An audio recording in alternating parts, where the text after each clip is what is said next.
The silence of the Little Rock cold case unit felt unusually heavy, a rare quiet after the storm of the Arthur Vance case, a case Ginny knew she wouldn't soon forget.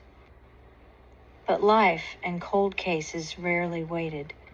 Ginny had earned her quiet, and she was ready for the next challenge, a quiet before the storm. Life with Liam was everything Ginny had ever craved, stable, loving, and refreshingly normal. Their home was a sanctuary, where the smell of veterinary antiseptic and good coffee mingled.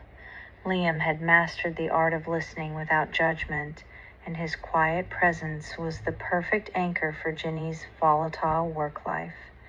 Her therapy sessions with Dr. Sharma had continued, strengthening her resilience. She was no longer just coping, she was truly healing.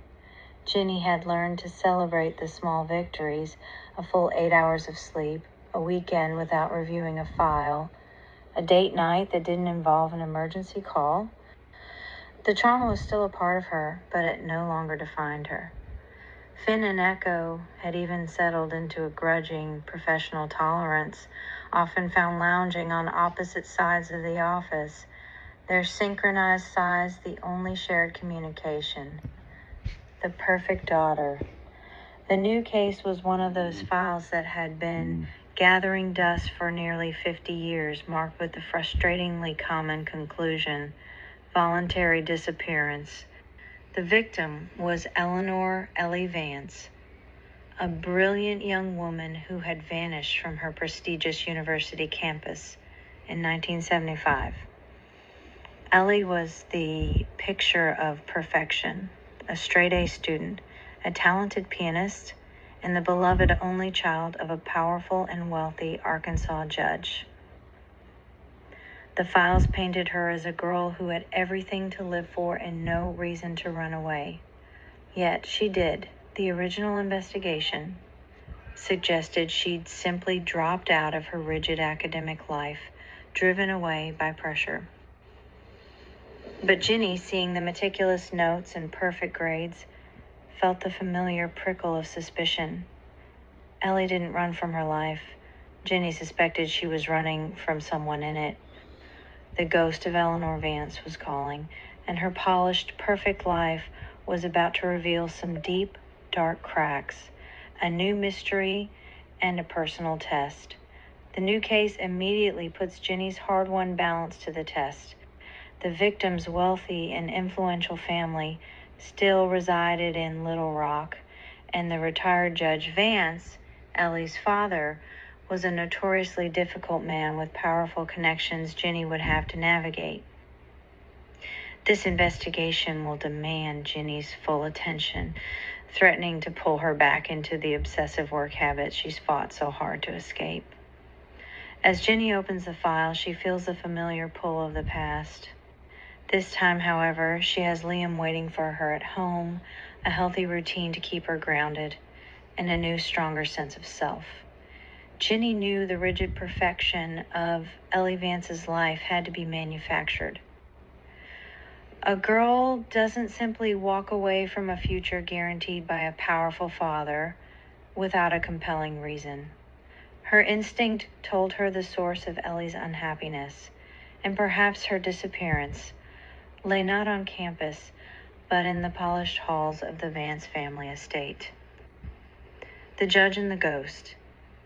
Ginny and Ben started by requesting an interview with Judge Malcolm Vance, Ellie's father.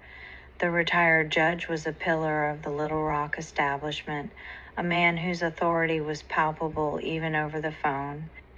He agreed to meet at his estate, an imposing, classic southern mansion set back from a tree-lined street. Ginny left Finn and Echo securely in the police SUV, sensing that the old judge would view their presence as disrespectful. Judge Vance, in his early 80s, was still a figure of immense command, his posture ramrod straight. He greeted them with a cool, formal politeness that masked an iron will. He immediately steered the conversation to the past, reiterating the official conclusion.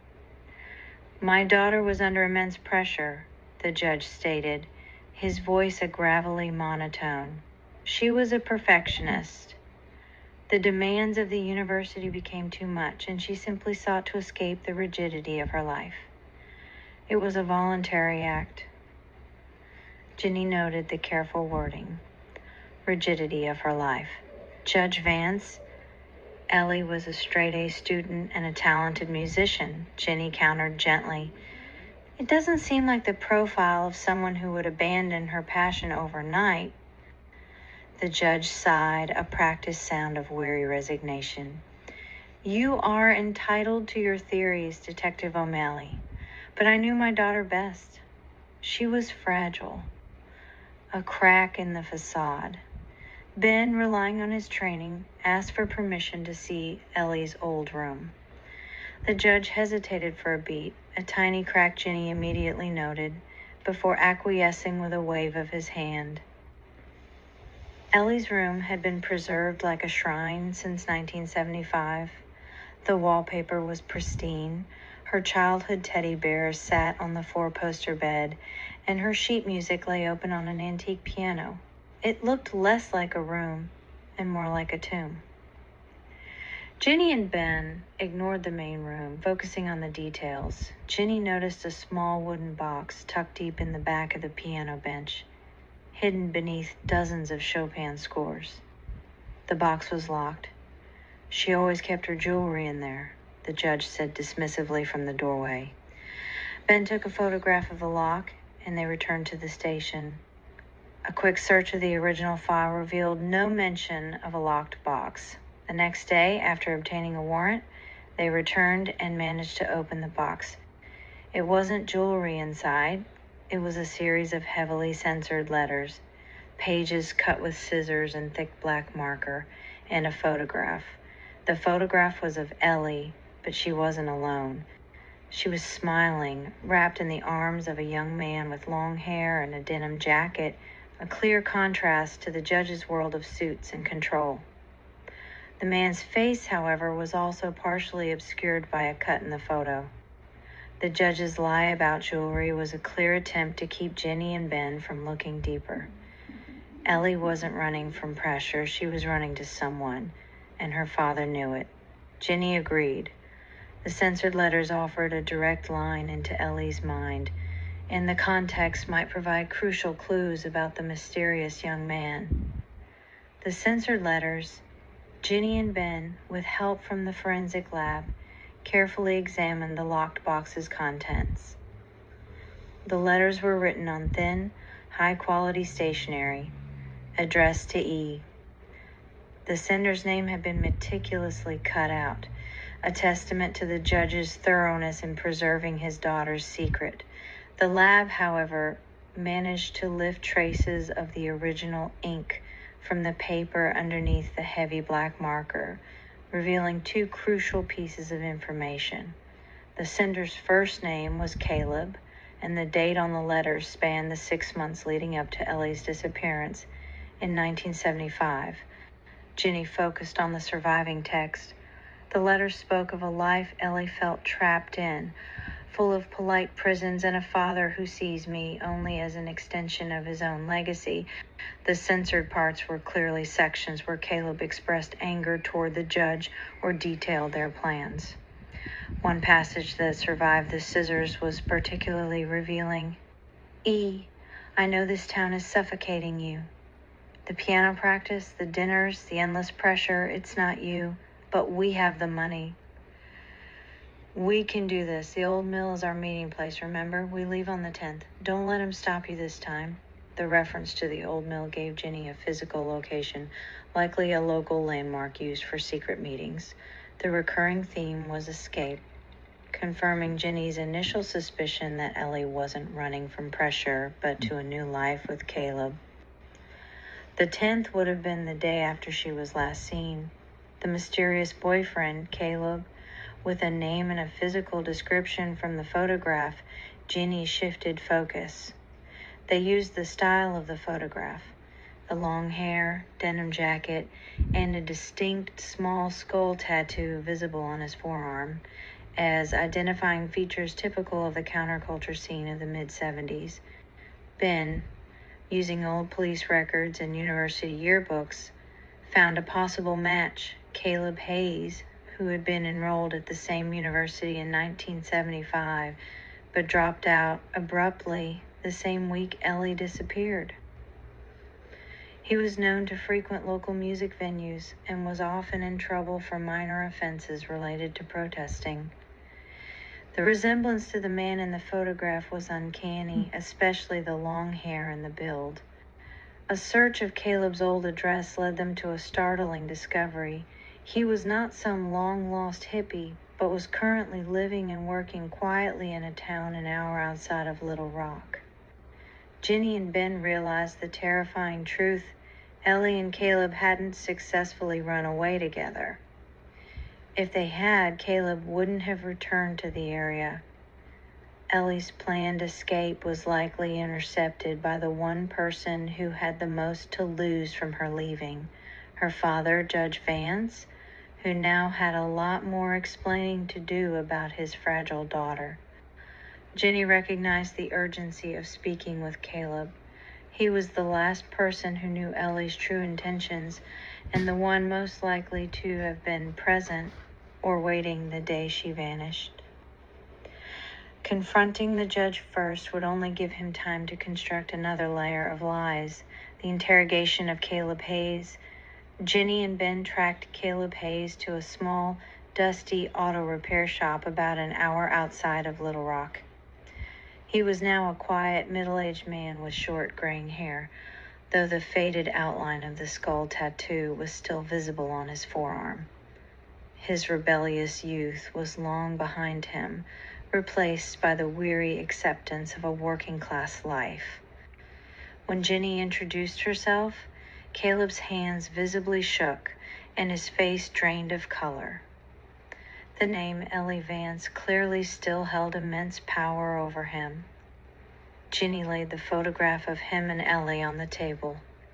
This was taken shortly before Eleanor vanished in 1975. Caleb finally spoke, his voice hoarse. Ellie, she was going to leave with me. We were in love. Her father, he hated me, said I wasn't good enough for his perfect girl. He confirmed the contents of the letters, the plan, and the meeting point. We planned to meet at the old mill near the river on the morning of the 10th. We had scraped together enough money to get to California. We were going to live free. Ginny leaned forward. Did you meet her, Caleb? Tears welled in his eyes. No, I was there. I waited all day. She never showed. I drove past the mill later that evening, and the judge's black sedan was parked outside. I panicked. I figured he found the letters, dragged her back, and grounded her. Ginny and Ben exchanged a look. This was the moment of truth. Caleb, if she had simply been grounded, why did you drop out of school and leave town the next day? Ginny pressed.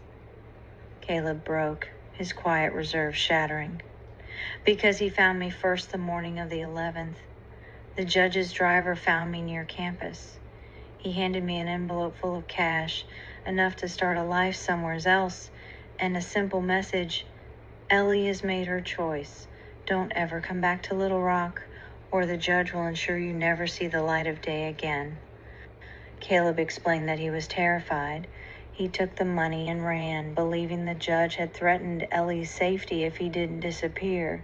He genuinely thought Ellie had chosen her father's money over him, making him hate the judge but fear his power even more. So, Judge Vance was the last one to see Ellie's car, and he actively sabotaged her escape and lied to the police about his involvement, Ben summarized. Yes, Caleb whispered, wiping his eyes. But I haven't seen her, Detective. I swear I haven't seen Ellie since before the 10th. I still carry the guilt, thinking I abandoned her. Ginny now had the full chilling story of the cover-up. The judge had not only prevented the escape, he had created the entire false narrative of a voluntary disappearance, bought Caleb's silence, and then erased his daughter. Now Ginny was ready for the final confrontation. Ginny's next move is clear: confront Judge Vance. The investigation has revealed his direct involvement in the cover-up, and now Ginny must push him to reveal what happened to Ellie after he intercepted her. Armed with Caleb's testimony, the censored letters, and the undeniable truth of the judge's elaborate deception, Ginny felt a surge of grim satisfaction. The polished facade of Judge Vance was about to shatter. This wasn't just about a cold case anymore.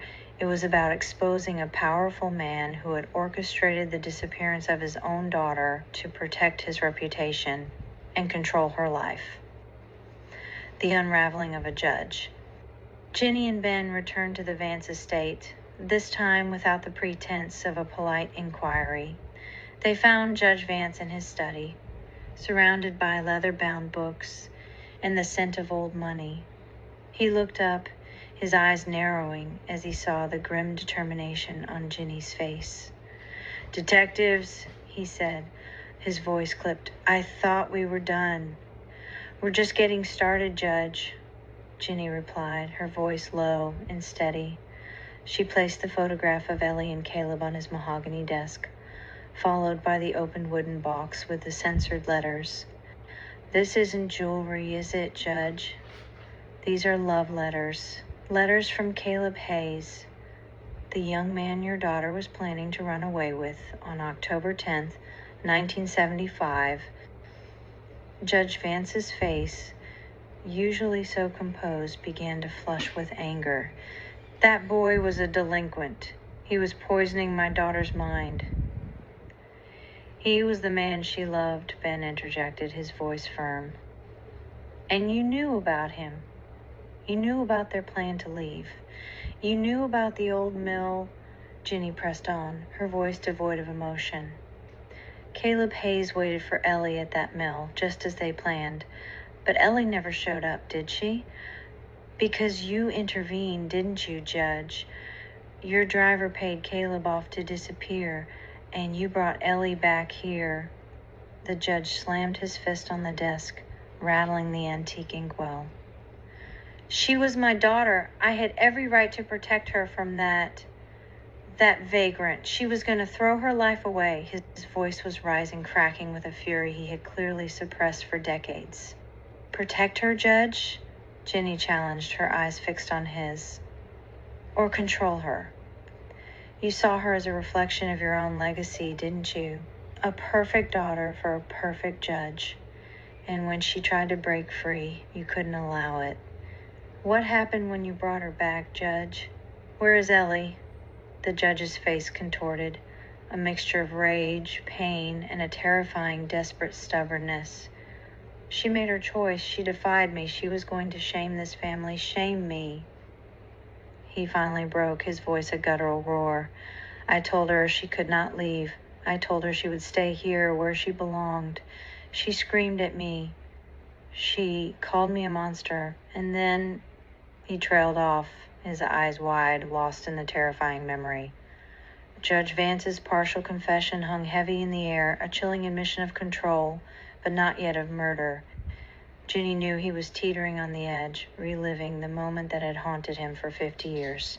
She had to push him, to force him to reveal the rest of the horrifying truth.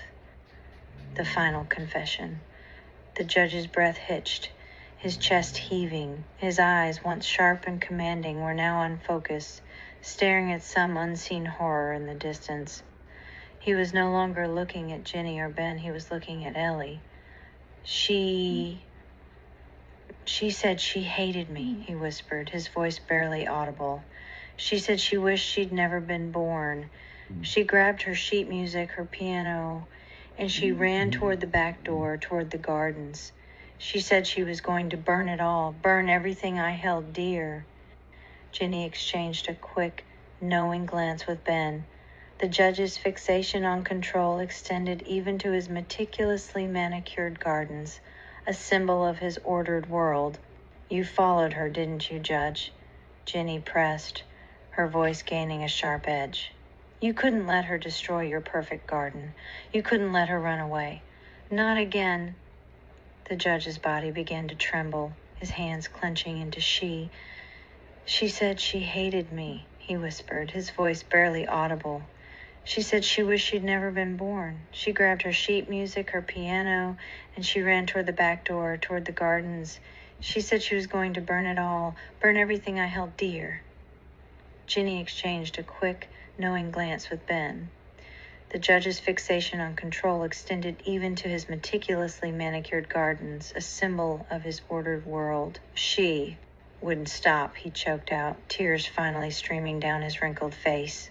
She is screaming about freedom, about Caleb, about how I had ruined her life. I grabbed her. I tried to make her see reason. I told her she was mine, that she belonged here with me, with her family. He buried his face in his hands, his sobs racking his entire frame. She fought me. She fought like a wild animal. She kept screaming, "Let me go, let me go." Ginny paused, letting his raw anguish fill the room, then delivered the final crushing blow. "And you didn't, did you, Judge? You never let her go. You silenced her, just as you tried to silence Caleb. Where is she, Judge?" The judge lifted his head, his eyes hollow. He pointed a trembling finger toward the large, ornate fireplace that dominated one wall of his study. "The hearth," he rasped, his voice barely a whisper. She's in the hearth. We were putting in new marble. I cemented her in. She's still here, always left off making pictures." Ginny felt a wave of profound sadness wash over her.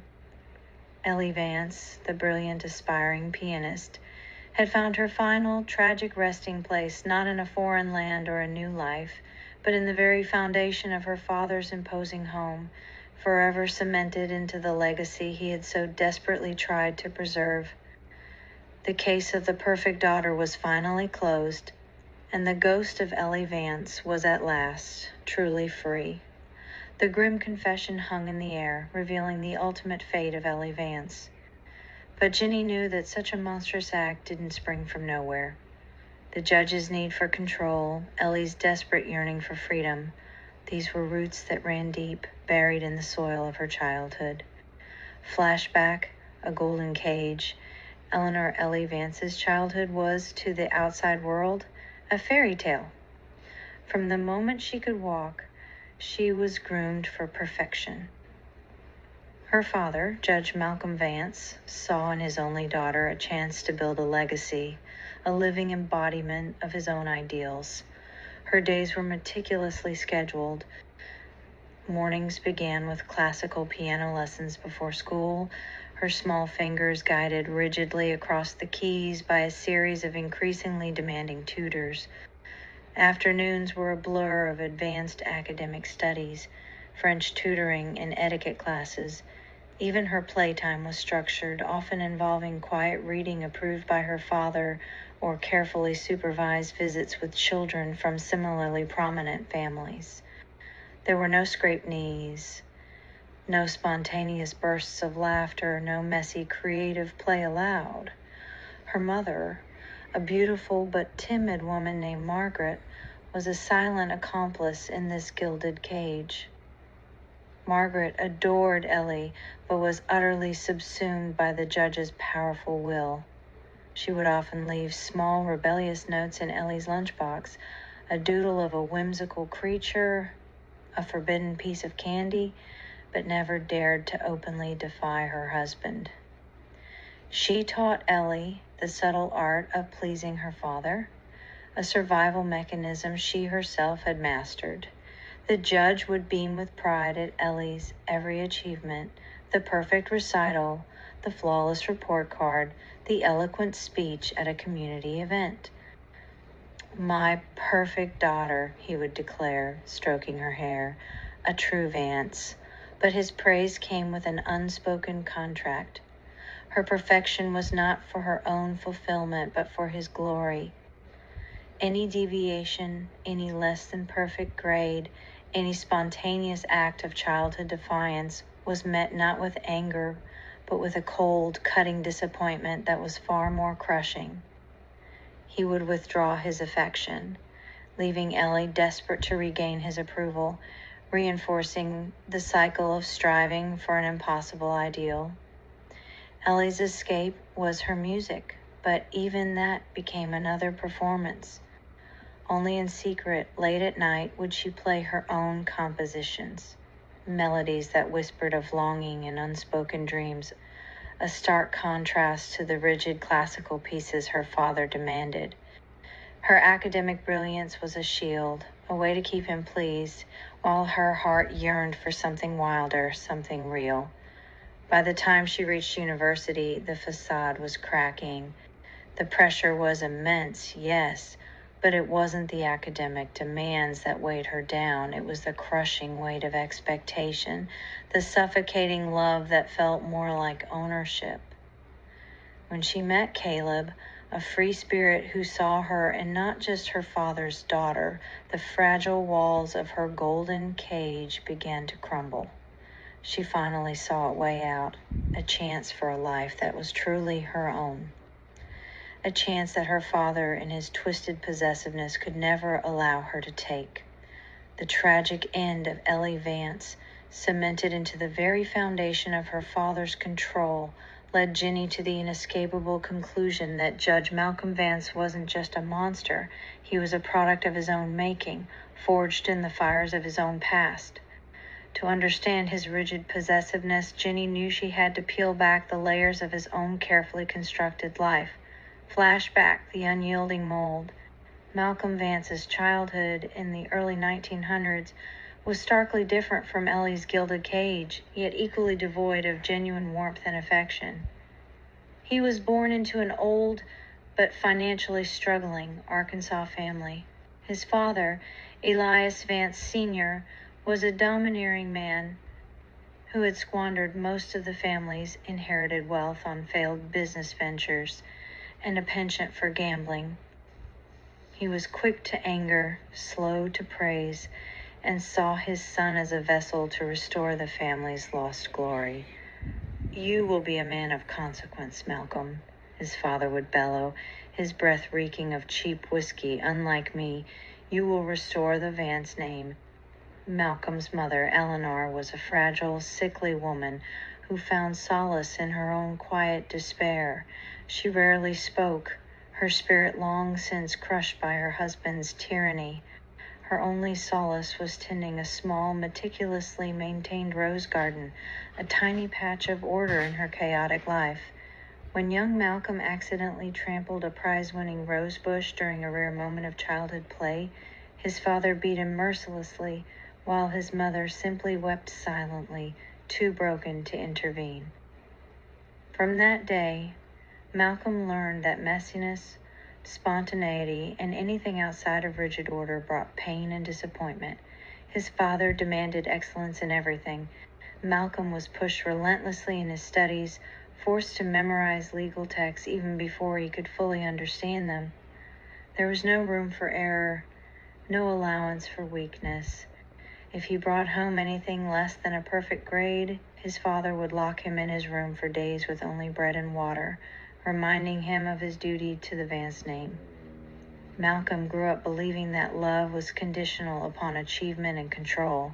His father's approval, rare and fleeting, was only granted when Malcolm adhered strictly to his dictates, when he was flawless, disciplined, and utterly subservient to the family's perceived honor.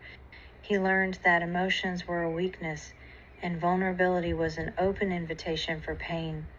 The only way to survive, to gain any semblance of power, was to impose absolute order, to make sure everyone and everything around him conformed to his will. He watched his mother wither under his father's hand and vowed never to be as weak as she was. He also vowed never to allow anyone he loved to escape his control, to bring shame upon his name, or to pursue a life that did not reflect his glory. When he later met Margaret, her quiet submission was a comfort.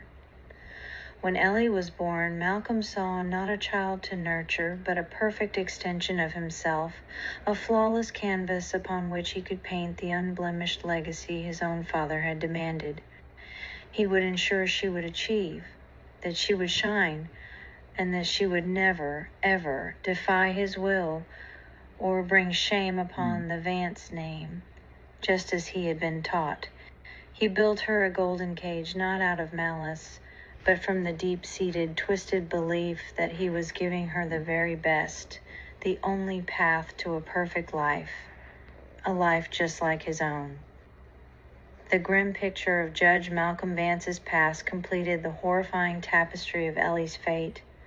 Ginny now understood the tragic cycle, a man shaped by an unyielding, controlling father, who in turn forged his daughter into a reflection of his own rigid ideals, ultimately destroying her when she dared to deviate.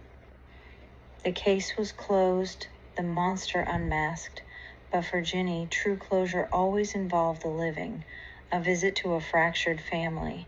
Ginny knew the final, most sensitive step was to speak with Margaret, Ellie's mother, and the wider Vance family. She left Ben to finalize the reports and went alone, accompanied by Finn. Liam had offered to come, but Ginny knew this needed to be her. She found Margaret living in a smaller but still elegant home not far from the Vance estate. Margaret was now a frail, silver-haired woman, her eyes still holding a deep, ineffable sadness. The news of Malcolm's arrest and confession had shattered the remnants of her carefully constructed world. "I always knew," Margaret whispered, her voice barely audible as Ginny recounted the details of Ellie's true fate. "In my heart, I always knew he wouldn't let her go. He loved her so much, Detective, but he loved her as a possession, not a person." Margaret confessed her own silent torment over the decades. She had seen the subtle shifts in Ellie, the fleeting looks of defiance, the hidden sheet music. She had found snippets of Caleb's letters before Malcolm's relentless censorship. She had known of the planned escape, even helping Ellie pack a small bag of essentials, only to have Malcolm discover it.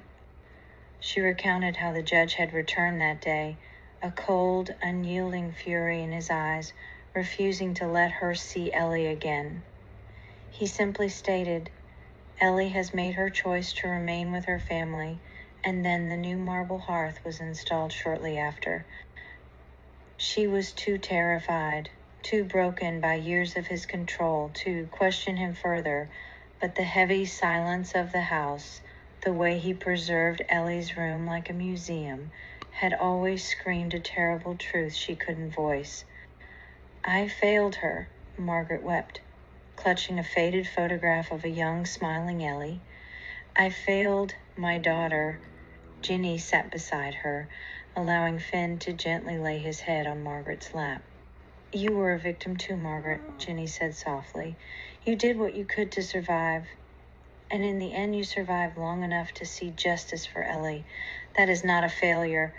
Ginny also spoke briefly with other distant Vance relatives, who expressed shock and horror, though a few admitted that Malcolm had always been a bit too controlling, particularly with Ellie. The consensus was a mixture of disbelief and a chilling sense of, we always knew something was off. As Ginny left Margaret's home, the setting sun casting long shadows, she felt a profound sense of closure. The ghost of Ellie Vance, the perfect daughter buried in her father's perfect home, was finally at peace. Her story, and the story of the man who imprisoned her, was finally told. Ginny returned home to Liam and Finn, grateful for her own life, a life built on freedom, honesty, and a love that truly let her be herself. The weight of the past was immense, but the strength of her present was unyielding. The last threads of Ellie Vance's story led Ginny to Caleb Hayes. He had been a victim of Judge Vance's manipulation, silenced by fear and a bribe, forever haunted by the belief that Ellie had chosen her father over him. Ginny knew Caleb deserved the truth, and perhaps a measure of peace, a long-awaited truth. Ginny and Ben, with Finn and Echo, returned to Caleb's auto repair shop. This time, there was no subterfuge, no careful probing. Ginny simply sat across from him and laid out the full, devastating truth of what had happened to Ellie after he last saw her. She told him about the judge intercepting her, about Ellie's defiance, and ultimately about her tragic end in the very hearth of her father's study. Caleb listened in stunned silence, his face paling as Ginny spoke. When she finished, tears streamed down his weathered cheeks, not of grief for a lost love. That pain had long since dulled into a melancholic ache, but of profound, agonizing guilt. I thought she chose him," he whispered, his voice cracking. "I thought she didn't love me enough to fight him. All these years I carried that she broke her promise." Ginny reached across the table, placing a comforting hand over his. "She fought him, Caleb. She fought him until her last breath. She called him a monster. She never stopped loving you, and she never stopped trying to be free." The words were a lifeline to a man who had been drowning in misplaced guilt for 50 years. The crushing weight he had carried finally began to lift. He closed his eyes, tears still falling, but a fragile sense of understanding, of relief, settled over his features, reconciling with the past. Caleb then asked Ginny if she would consider speaking with his parents. They had lived with their son's unexplained departure and subsequent quiet, haunted life for decades, never truly understanding why their bright, idealistic boy had simply withered. Ginny agreed. They drove to a small, unassuming house nearby. Caleb's parents, an elderly couple named Mr. and Mrs. Hayes, welcomed them with the weary hospitality of people who had seen too much sorrow. Ginny recounted the story once more, not just of Ellie's fate, but of Caleb's love for her, their plans, and how Judge Vance had threatened and silenced him. Mrs. Hayes gasped, her hand flying to her mouth, tears in her eyes. "My poor boy," she murmured, looking at Caleb with a newfound understanding. "He always blamed himself. We never understood why he changed so much." Mr. Hayes, a stoic man, placed a hand on his son's shoulder. "We thought you just gave up on her, son. We thought you lost your way." "I never gave up," Caleb said, his voice stronger now, firmer than Ginny had heard it before. "I was just terrified, and I believed his lies." The parents embraced their son, a raw, emotional reunion that spanned 50 years of unspoken pain and misunderstanding. Ginny watched, a quiet observer to a family finally beginning to heal. The truth, however devastating, had brought clarity, allowing the Hayes family to finally understand their son's long-held secret and to forgive him and themselves. As Ginny left, the evening sun cast a golden glow over the modest home. The case of Ellie Vance was a tragedy, a testament to a father's tyrannical control. But in revealing the truth, Ginny had also brought a measure of peace to those left behind. Caleb, no longer burdened by guilt, could finally begin to live freely, carrying Ellie's memory not as a weight, but as a testament to a love that, though tragically cut short, had been fiercely real. Ginny returned to Liam and Finn, once again reminded of the profound ripple effect of her work and the quiet, enduring power of truth.